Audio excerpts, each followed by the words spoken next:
गर्भपात एक है, पाप चार है। पहला पाप जो गर्भपात कराते हैं, पहला पाप तुमने अतिथि की हत्या की है। वो जबकि हमारे देश की संस्कृति कहती है अतिथि देवो भवः, अतिथि घर में आया है तो देवता के समान होता है। हमारे यहाँ तो लिखा अतिथि संविभाग, यदि भोजन कर रहे और कोई अतिथि आ जाए तो आधा भाग अतिथि को भोजन में दे देना चाहिए। ये हमारी संस्कृति है, ये हमारी सभ्यता है।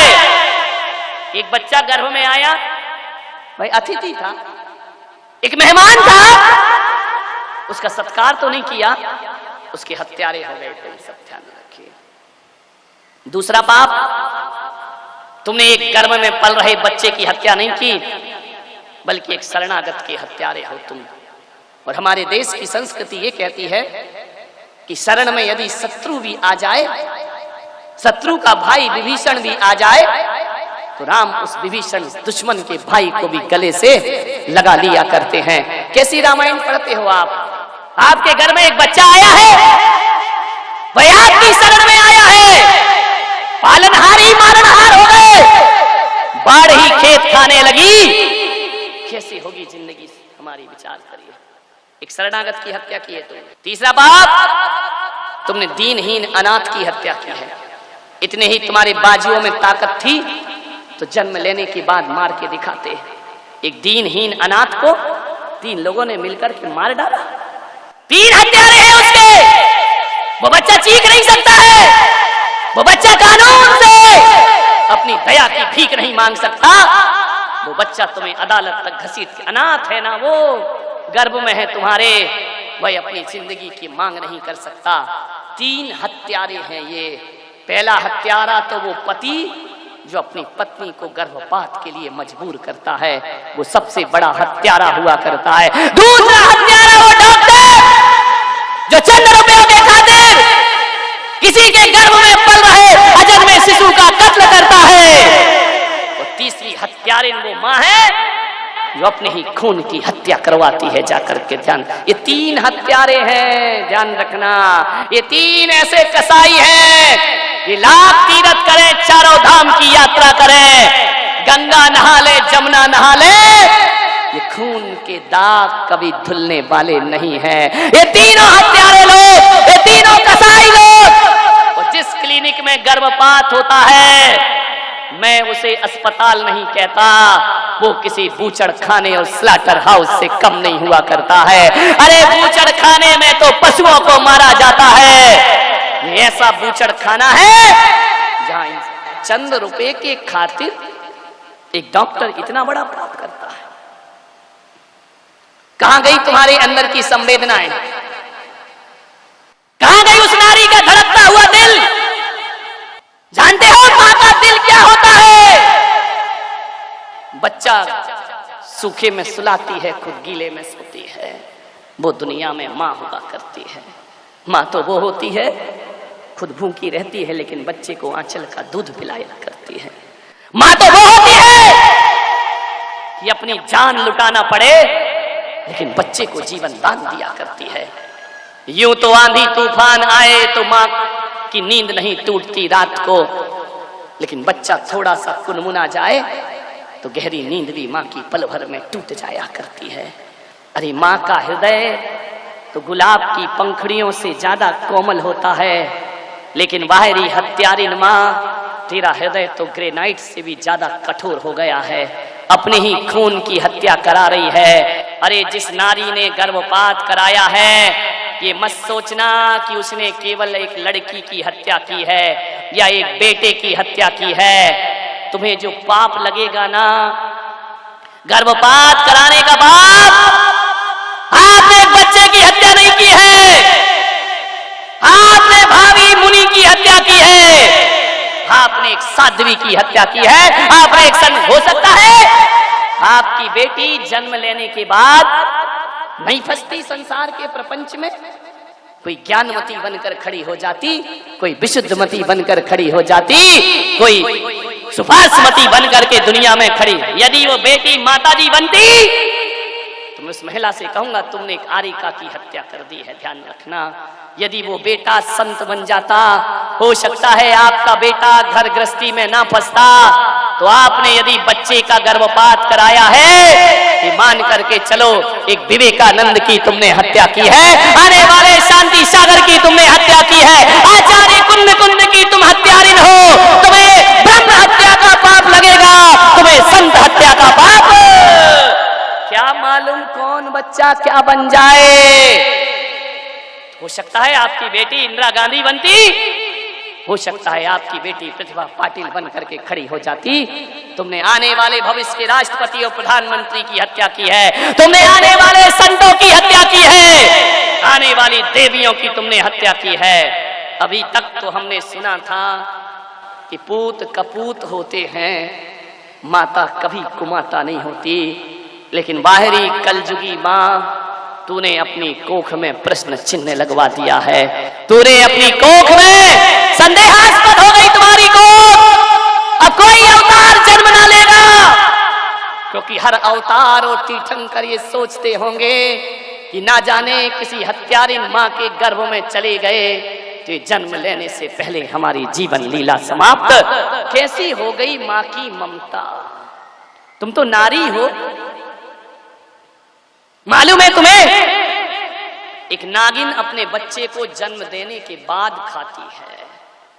एक कुत्ती जब भूखी होती है तो जन्म देने के बाद बच्चों को खाती है। तुम्हारी जिंदगी तो उनसे भी बदतर हो गई। जन्म लेने से पहले कोख में अपने बच्चे को खा जाया करती हो, उसकी जिंदगी को बर्बाद कर दिया करती हो, उसकी जीवन लीला छीन लिया करती हो। गर्भपात कराने वाली स्त्री नागिन से भी बदतर हुआ करती है, ध्यान रखना। क्या होती है मालूम? एक क्रूरता की रूप जो विकराल रूप में रहती है। वह शेरनी जब किसी के बच्चे को देखती है तो मार के खाती है, लेकिन उसी दाढ़ से जब अपने बच्चे को उठाती है ना, उस हत्यारिन दाढ़ में भी करुणा का और ममता का जन्म हो जाया करता है। वह भी बड़े प्यार से अपने बच्चे को उठाती है। एक हिरनी भी शेर का मुकाबला कर लेती है। हिरनी भी अपनी शक्ति को नहीं देखती है। आचार्य माने तुमने कहते हैं, जाती है मृगपति के आगे प्रेम रंग में। यदि शेरनी बच्चे पर अटैक करे तो हिरनी उसका मुकाबला करने को तैयार होती है। यह ताकत कहां से आती है? यह ममता की ताकत हुआ करती है। मान्यवर, कितने तड़फा तड़फा करके उस बच्ची की जान ली जाती है। गर्भ में बच्चा रखकर एक डॉक्टर के पास चली जाती हो, और वह कसाई नपुंसक डॉक्टर चंद रुपए के खातिर उस मां को जिसके गर्भ में बच्चा है स्टेचर पर लिटा दिया करता है। और लिटाने के बाद औजार नहीं जानते कि हम सब्जी काट रहे हैं या इंसान को काट रहे हैं।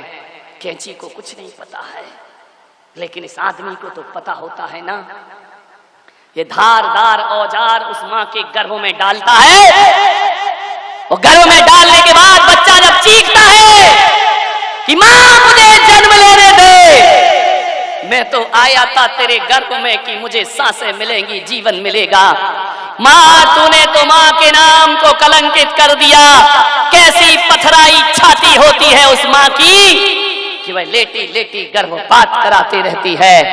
तेज धार वाला चाकू जाता है, कैंची जाती है, धीरे धीरे उस बच्चे के पैर की उंगलियों को कतर कतर के रख दिया जाता है। आप विचार करिए, बच्चा तो सोचता था माँ मेरे हाथ को चूमेगी, मैं माँ के गाल पर अपने हाथ रखूंगा, लेकिन इस हत्यारी माँ ने उसके हाथों के टुकड़े टुकड़े करा दिए, कतरा कतरा कर दिया उसे। एक कैंची जाकर के बोटी बोटी काटती है, वह हत्यारिन कैंची नहीं जानती मैं क्या काट रही हूँ, और धीरे धीरे बच्चे के टुकड़े किए जाते हैं। बच्चा उल्टा होता है, बच्चा भागता है। गर्भ के भीतर कहां ऐसी भयानक मौत। सोचो कभी रोटी बनाते समय उंगली जल जाए तो कितनी वेदना होती है। वो कोख में अपने बच्चे का कत्ल करा रही हैं आप। ऐसी हत्यारिन मां है, ऐसी चट्टान हृदय उछल रहा है, माँ मुझे केवल जन्म लेने दे, गलती हो गई कि मैं तेरी कोख में आ गया, माँ मुझे पैदा होने दे, दुनिया में आने दे, अरे किसी कचड़े घर में फेंक देना माँ, लेकिन 9 महीने तो मुझे सांसें प्रदान कर दे। कुछ सुनाई नहीं देता उसकी कानों में, उस बच्चे की चीख गर्भ में गूंज जाती है, बच्चे के हाथ पैर लहू लुहान कर दिए, एक छोटी सी हथौड़ी जाती है और बच्चे के सिर को तोड़ती है, टुकड़े टुकड़े हो जाते हैं, उसकी चीख उसी गर्भ में गूंज कर रह जाती है और एक पाइप के माध्यम से कतरा कतरा होकर ममता की हत्या हो जाया करती है। मान्यवर, आपसे निवेदन है, माँ तो माँ होती है, माँ तो वो होती है कि एक बंदरिया का बच्चा मर जाए ना तो मरे हुए बच्चे को 6 महीने छाती में लगाकर घूमती है, वो दुनिया में माँ कहलाया करती है। जब तक उसके अंग अंग ना गल जाए बंदरिया अपने बच्चे को छोड़ती नहीं है। जानवर से भी बदतर तुम्हारी जिंदगी हो गई। विचार करिए आप,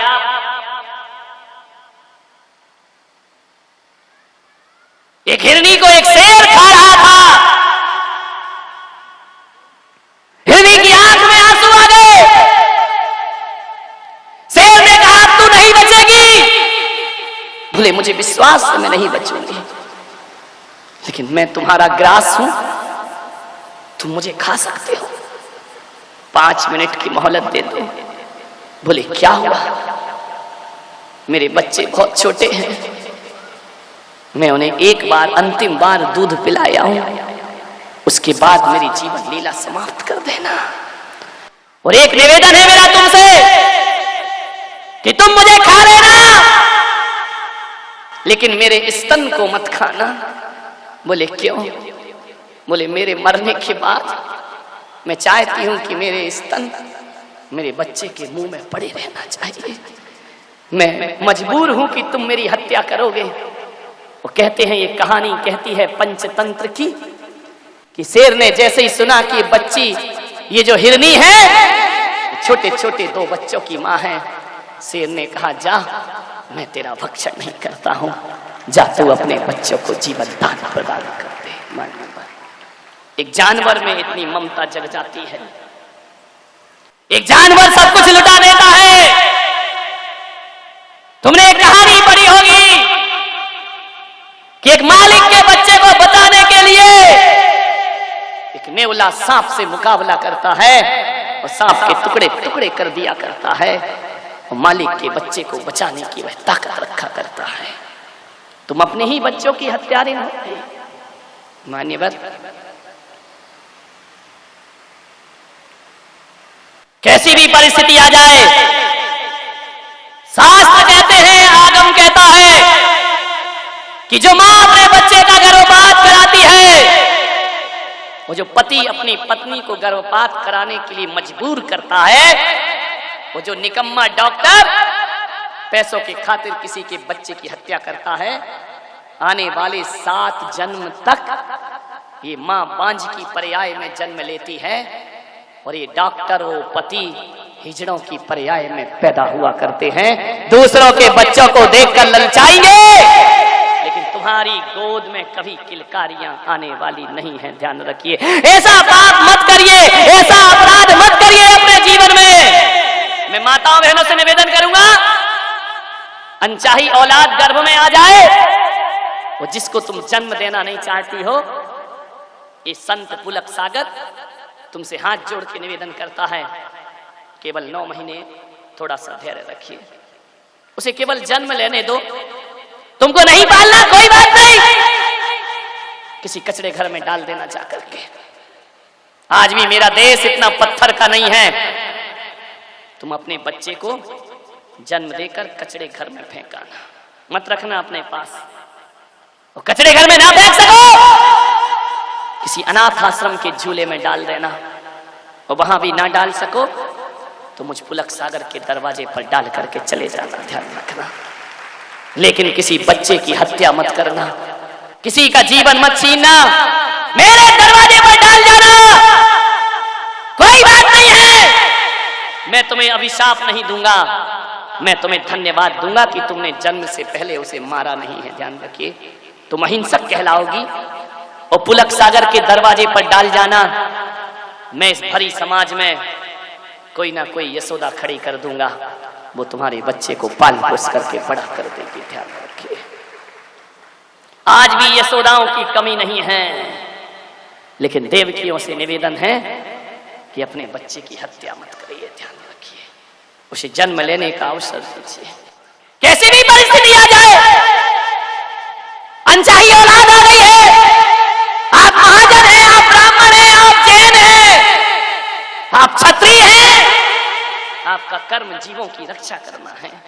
जीवों को मारना तुम्हारा धर्म नहीं हुआ करता है। मुझे याद आती है एक बेटी, बड़ी साहसी बेटी थी, मेरी भक्त है, उसकी सगाई हो गई, शादी की तैयारियां, मंडप बुक हो गया, कार्ड बट गए। एक दिन उसकी मां को चक्कर आया, वो बेहोश होकर गिर गई। जैसे ही बेहोश होकर गिरी,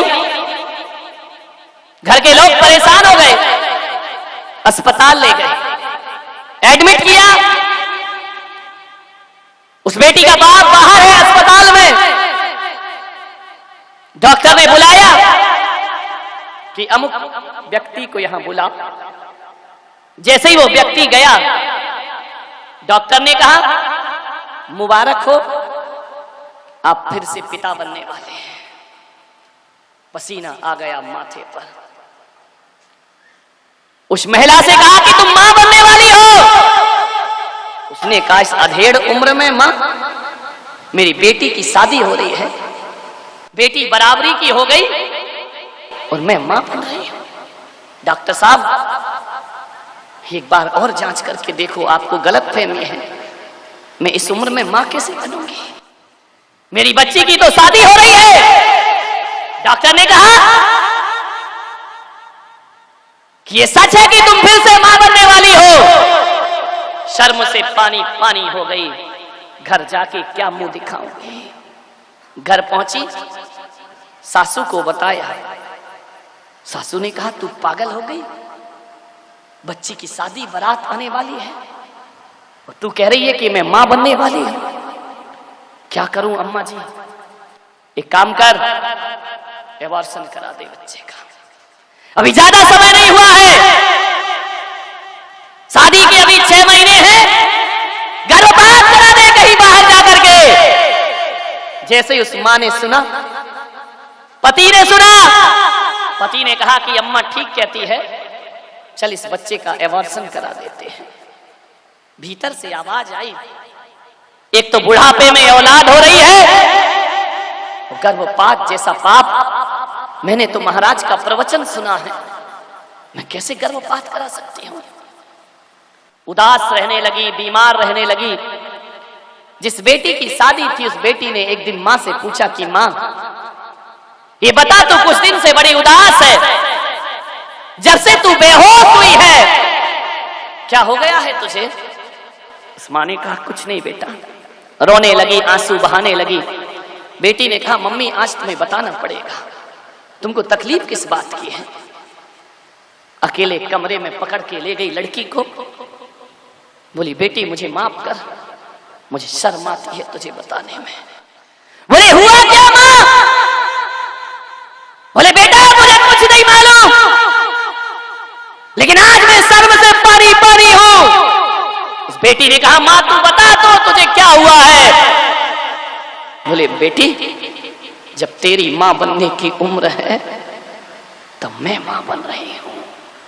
बेटी ने ऊपर से नीचे तक देखा, इस उम्र में मां, बस यही तो तकलीफ है बेटा।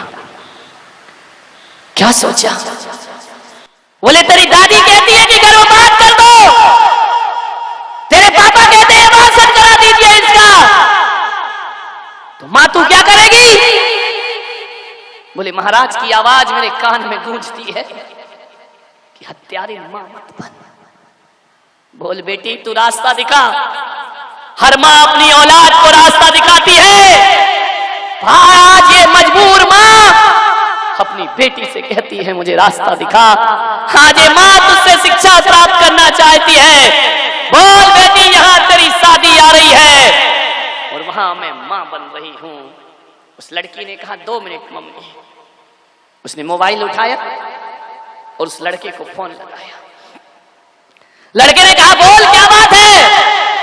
बोले ये शादी कैंसिल। माँ ने मोबाइल छीना, बेटा इतने मुश्किल से रिश्ता मिला है, तू मेरी वजह से शादी कैंसिल नहीं कर सकती है। बोले माँ मैं शादी नहीं करूंगी, किसी भी कीमत पर ये शादी नहीं होगी। बेटा कार्ड छप गए, सारी तैयारियां हो गई, हो जाने दो माँ। मैं उन महाराज की भक्त हूं और शिष्या हूं, मैं अपनी शादी किसी खून पर नहीं कर सकती हूँ। किसी की हत्या करके मैं अपने मांग में सिंदूर नहीं भर सकती हूँ। मैं जैन कुल में पैदा हुई हूँ, मैं महावीर के वंश में पैदा हुई हूँ। माँ ये पाप कैसे होगा? माँ ने कहा बेटा शादी कैंसिल मत कर। लड़की ने कहा नहीं ये शादी बिल्कुल नहीं हो सकती, किसी कीमत पर नहीं होगी। पिता आ गए, दादी आ गई। दादी ने कहा पागल बनती है। बोले चाहे कुछ भी हो जाए, इस घर में कैसा भी तूफान आ जाए, मेरी माँ गर्भपात नहीं कराएगी। मेरी माँ किसी भी कीमत पर एवर्सन। दुनिया के लोग हंसेंगे, माँ अभी जन्म देगी तो दुनिया हंसेगी, मार देगी तो तेरी किस्मत तुझ पर हंसेगी, तेरे कर्म तुझ पर हंसेंगे। माँ दुनिया क्या कहती है इस पर मत जा, अपना धर्म क्या कहता है इस पर जा, इस पर सोच विचार कर। हम अहिंसक लोग हैं, हम रात्रि में भोजन नहीं करते, हम पानी छान कर पीते हैं। बता माँ फिर इस बच्चे की हत्या कैसे करा सकती है? उस लड़की ने कहा मैं तुमसे शादी नहीं करूंगी। लड़के ने कहा बात क्या है? लड़की ने सारी चीज बताई। लड़का बोला पगली मैं भी तो किसी जैन खानदान में पैदा हुआ हूँ, तू जब कहेगी तब शादी होगी। अरे लड़कियां तो दुनिया में हजारों मिलती हैं, लेकिन तेरे जैसी लड़की दुनिया में कहीं प्राप्त नहीं हो सकती है। मेरी शादी होगी तो तेरे से होगी। कौन सा बड़ा पाप हो गया है? अरे किसी को जन्म देना पगली पाप नहीं है, किसी का जीवन लेना सबसे बड़ा पाप हुआ करता है।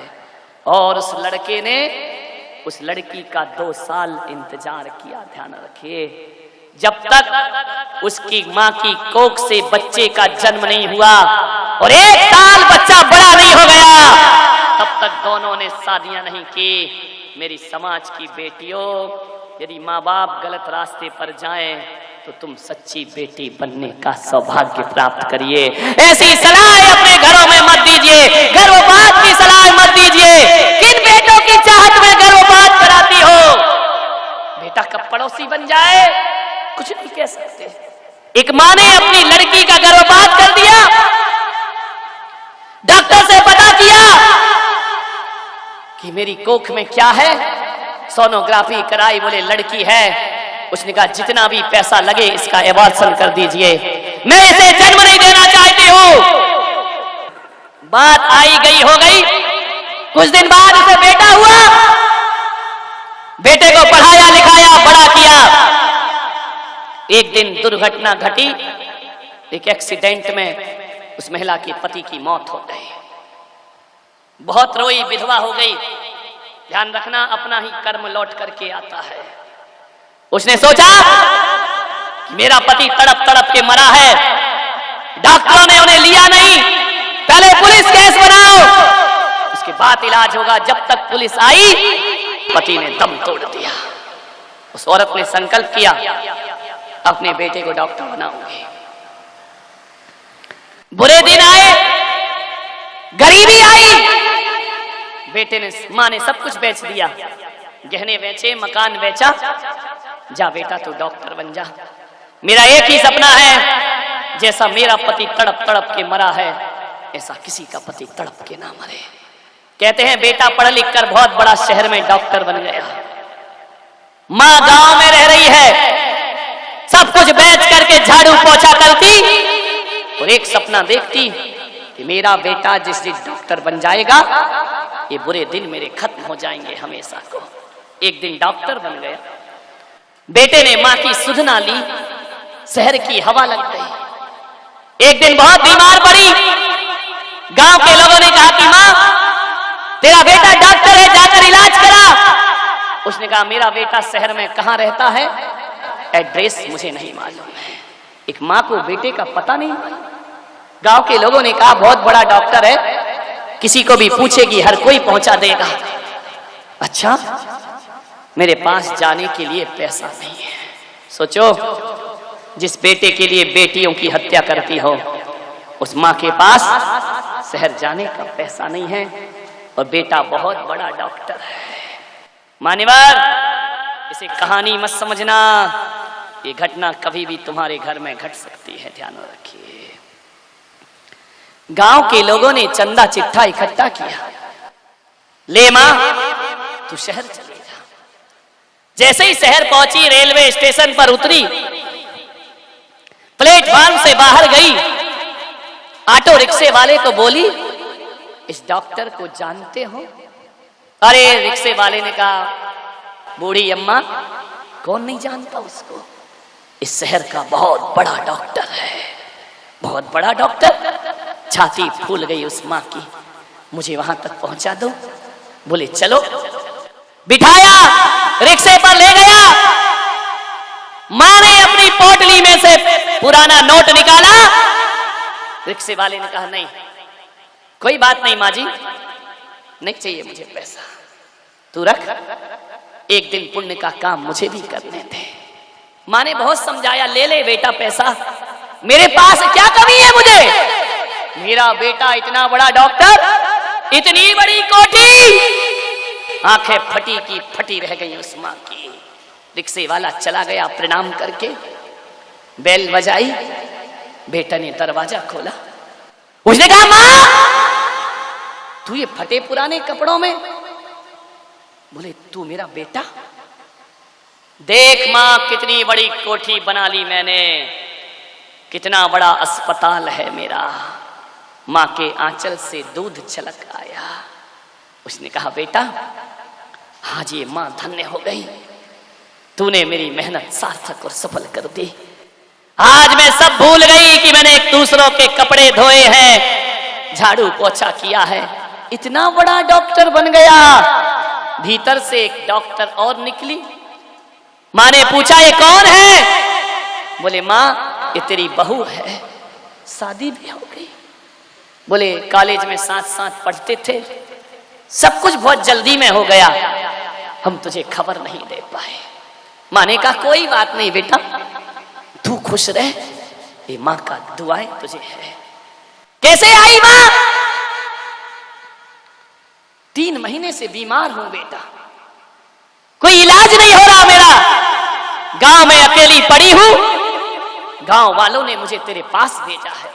बेटा ने कहा कोई बात नहीं, मैं तेरा इलाज करूंगा। अस्पताल में एडमिट कराया, 7 दिन तक इलाज हुआ। 8वें दिन मां सही हो गई। बेटे ने कहा मां देख, मैंने तुझे सही कर दिया। बेटे के सिर पर हाथ रखा, मेरे बच्चे, बस यही दिन मैं देखना चाहती थी। बेटे ने कहा मां, तब तू पूरी तरह स्वस्थ है, कोई दिक्कत नहीं है तुझे। अभी काम कर, तू गांव वापस चली जा। मां ने देखा कि गांव वापस चली जा। बेटे ने कहा मां देख, ये शहर का मामला है, तू बूढ़ी हो गई है, हमारे पास कहां टाइम रखा है, तेरी बहू भी डॉक्टर है, मैं भी डॉक्टर हूं, यहां कहां रहेगी, गांव में तेरा मन लगेगा। जा मां, तू गांव वापस चली जा, और जब बीमार हो जाए तो फिर मेरे पास चले आना, मैं तेरा इलाज कर दूंगा। मां की जुबान बंद हो गई, सोच रही थी बेटे के साथ जीवन गुजरेगा। बेटा कहता है मां, तू आज अपने गांव चली जा। मां की आंखें फटी की फटी।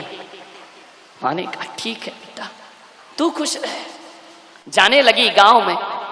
बेटे ने कहा कि ठहरो मां, एक काम तो करते जाओ। बोले क्या है? अपने जेब के कोट की जेब में हाथ डाला। मां सोच रही थी कुछ पैसा देगा। एक कागज का टुकड़ा निकाला और कहा मां, 7 दिन तू अस्पताल में रही, उसका बिल चाहिए मुझे, और तुझे जो मैंने दवाई खिलाई, उस दवाई का ये पर्चा है, डॉक्टर की फीस है, तुझे दूध पिलाया उसका एक कर्जा है। माँ जाने से पहले ये बिल चुका के जाना। माँ एक हाथ में कागज का टुकड़ा देखती है, वो सामने खड़ा दिल का टुकड़ा देखती है। माँ सोचती है कि गांव वालों, ये दिन दिखाने से पहले मुझे वहीं तड़प करके मर जाने देते। धरती तू फट जा तो मैं अपनी जिंदगी को समाप्त कर लो। वह देखती है क्या इस कलयुग में ऐसा भी हो सकता है कि अपना बेटा ही अपनी दवाई का बिल हमसे मांग सकता है। ऐसा घोर कलयुग। ये बेटा कह रहा है दवाई का बिल चुका, ये बेटा कह रहा है दूध का बिल चुका। आंखें पथरा गई उसकी, शब्द मौन है, कंठ रुंध गए उस माँ के। उस माँ ने थोड़ी देर अपने आप को संभाला। सीने पर बहुत दर्द पैदा हुआ, जो दर्द शायद इसे जन्म देने में भी महसूस ना हुआ होगा। अपनी ही औलाद जब उपेक्षा कर दे, झरझर आंसू उस माँ की आंखों से। उस माँ ने छाती में ढांढस बांधते हुए कहा, बेटा, जो माँ तुझे पढ़ा लिखा कर डॉक्टर बना सकती है, इस माँ में इतनी ताकत है कि तेरा बिल भी चुका सकती है। ध्यान रख, एक बात याद रख बेटा, कुछ दिन की मोहलत दे दे। मेहनत मजदूरी करके मैं तुझे वचन देती हूं कि जब तक तेरा बिल ना चुका दूंगी, इस तन से सांस नहीं छोड़ूंगी। ध्यान रख, मैं तेरी माँ हूं और तूने बिल मांगा है तो जरूर बिल चुकाऊंगी। बाहरे नपुंसक औलाद, अपने माँ बाप से दवाइयों का बिल मांगते हो, शर्म आना चाहिए तुमको। अपनी माँ से कहते हो कि हमने दूध पिलाया उसका बिल दे दे, हमने फल फ्रूट्स खिलाए उसका बिल दे दे। धन्य थी वो देवी माँ। अरे माँ यदि अपने बेटे से कह देती कि बेटा, तूने तो 7 दिन अस्पताल में रखा, मैंने 9 महीने कोख में रखा, उस बात का मुझे बिल चाहिए। है किसी औलाद के पास इतनी दौलत, तूने मुझे 1 गिलास गाय का दूध पिलाया, लेकिन मैंने तुझे आंचल का दूध पिलाया, उसका बिल चाहिए। मैंने तेरे गंदे कपड़े साफ किए, उस बात का मुझे बिल चाहिए। और माँ यदि कह देती कि मैंने तेरे लिए अपनी रातों की नींद कुर्बान की है, मुझे उन रातों का बिल चाहिए। बोलिए, मैंने तेरे लिए कितने दिन भूखी रहकर गुजारे हैं, उस एक एक रोटी का मुझे बिल चाहिए। तो हिंदुस्तान के नौजवानों, मैं आपसे कहता हूं, कितनी भी दौलत कमा लेना, बाजार में गाय का दूध मिलेगा, भैंस का दूध मिलेगा, लेकिन बाजार में माँ का दूध नहीं बिका करता है। ध्यान रखिए, कितनी भी दौलत कमा लीजिए, अरे किसी के खजाने में इतनी दौलत नहीं कि माँ के दूध का कर्ज उतार सके। एक बात ध्यान रखना, पूरे हिंदुस्तान को भी गिरवी रख दिया जाए तो भी माँ के दूध का कर्ज नहीं उतारा जा सकता। माँ तो माँ होती है मान्यवर, माँ तो वो होती है कि 7 जन्म तक अपनी खाल की जूतियां बनाकर पहनाओ तो भी माँ के ऋणों से कोई बेटा मुक्त नहीं हो सकता है। ध्यान रखिए।